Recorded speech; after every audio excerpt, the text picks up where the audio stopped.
मी साऱ्याच पतिव्रता नसे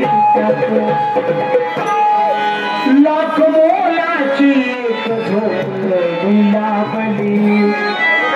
लाख मोलाची झोपडी कुठली? बांधलेला बंगला नव्हे किंवा घर नव्हे. लाख मोलाची झोपडी म्हणजे पंचमहाभूतापासून आपला देह निर्माण झाला.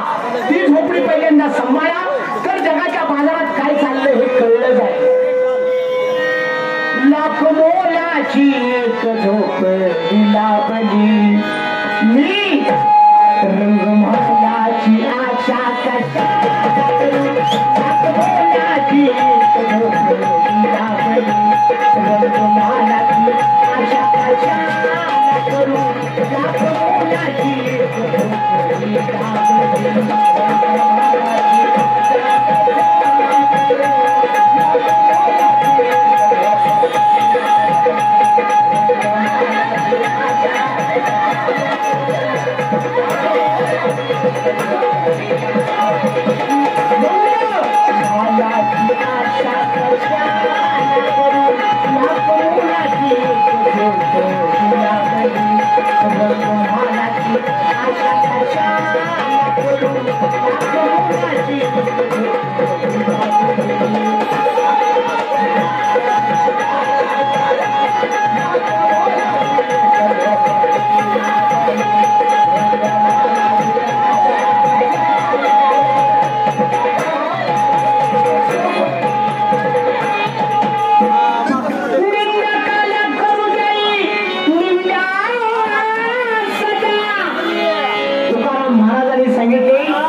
निंदकाला कितीही निंदा करू द्या पण आपला धंदा आपण कधी सोडायचा नाही.